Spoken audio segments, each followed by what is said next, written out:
comic book fans, and welcome to a special edition of Cammy's Comic Corner, the .5 episode. I'm your host as always, Cammy. Let's get right into it. We had a killer week for Fast 5 comics. First up from Marvel, we have Dark Avengers number 7. Now, the mutant riots are still going on, and Emma Frost and her badass crew of the Dark X-Men are keeping the streets safe and calm. It's a new X-Men team. There's Cloak and Dagger, Dark Wolverine, Namor's even on the team, etc. So they're keeping it to the streets.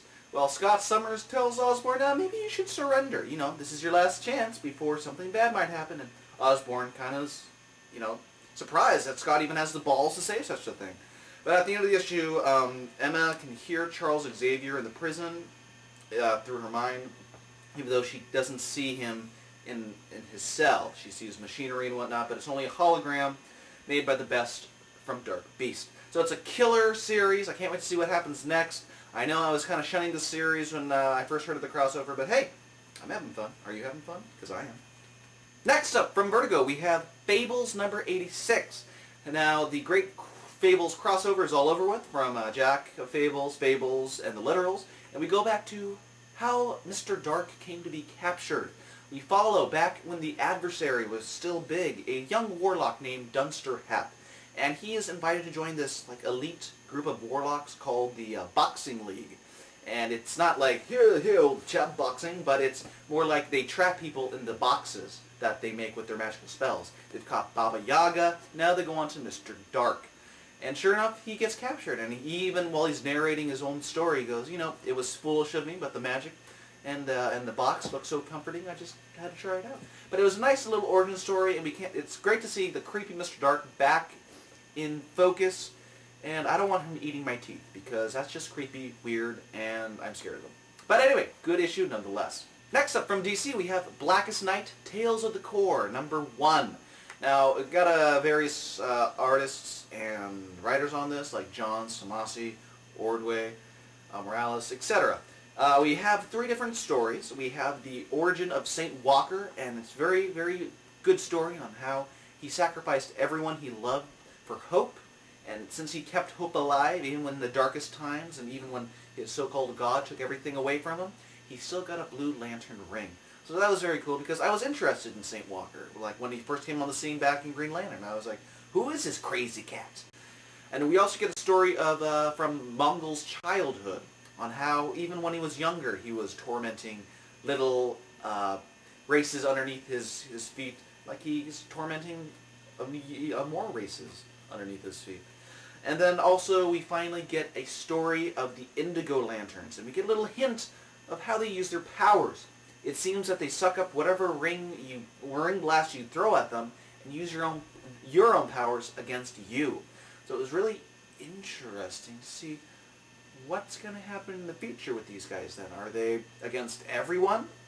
Because they seem to be against the Green Lanterns and the Sinestro Corps in this issue, but we can't understand what they're even saying, so who knows what side they're on. But anyway, good issue nonetheless. Next up from Marvel, we have Captain America number 601. Now this is a very special issue, and I, for one, really enjoyed it because it's a story by Ed Brubaker, but the art is by the comics legend Gene Colan. This guy's he's about as famous as Captain America himself. He did a couple of the covers on the last Captain America issues that came out in the Golden Age. So this guy's, if he's still around drawing comic books, major props to the guy. That's all I gotta say. But in this issue, we have Bucky and Nick Fury swapping war stories, and Bucky tells when he was still Cap's sidekick back in World War II. This adventure of hunting vampires, like their own soldiers were becoming vampires, and they needed to see what was the source of all this. Well, in the end, it turns out it's this little girl who's been supplying everyone water, and she was the main vampire. But still, the art was just gorgeous. I had such fun with this issue alone just for the Gene Colan's art. So if you want a little piece of history from a guy who made history, check out this issue. And finally this week, we have Robot 13 Colossus number 1. This title really stood out to me in the store because it looked like something Beck Mignola and Dark Horse would put together. The cover art looked Mignola-esque, and when I bought it and flipped through the story, it was also a Mignola-esque story. We followed this one robot who was who is tangled in this fishing net, put up on the deck. Crew goes, what the hell is this guy all about? And this giant sea monster, squid, kraken type being attacks the ship. The robot springs to life and kills the sea monster, saves the crew, and he requests to be taken back to land. The only thing he can remember is first going out to sea and battling a large lobster. So he wants to go find his maker, as it were. But it's very cool story. I really enjoyed it. And it was kind of like, if you're a fan of Atomic Robo or Hellboy, this might be something you might be interested in, because I had fun with it. And, you know, I want to help spread the word on this title. So, Robot 13, Colossus #1, go check it out. It's only $3. Well, comic book fans, that does it for this .5 episode. If you want more Cammy's Comic Corner goodness, go to www.cammyscomiccorner.com. From there you can subscribe to the RSS feed, or on iTunes, or even go check out my reviews, or go talk on the forums. Also, if you like any of the t-shirts that you see me wearing, like Air, came out this week, it was a good issue, head on over to www.deadlinegraphics.net and send Kelly an email. From there, you can check out his entire catalog, request custom-made shirts, etc. There's only one name that I trust when it comes to comic book t-shirts. That's Kelly, over at www.deadlinegraphics.net. And also check out Rising Sun Creations at rsc-online.com. They specialize in manga, U.S. comic books, and collectible toys imported straight from Japan, all in one conveniently located online store and actual store. They are my comic book provider, and I enjoy them thoroughly, and so should you. So check out rsc-online.com today.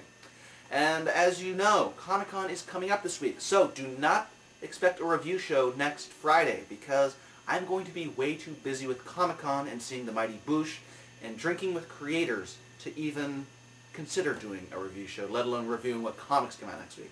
But it is a fucking big week for comics, I'll give you that. So I might be talking, like Death Clock versus the Goon. Yes.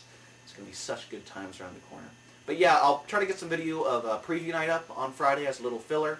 And then I'll be working hard at work for the next weeks on the Comic-Con video. And since it's going to be shot in high def, it's going to be a while in the editing room before that finally gets uploaded. But fear not, when it gets uploaded, oh yeah, you'll be loving it.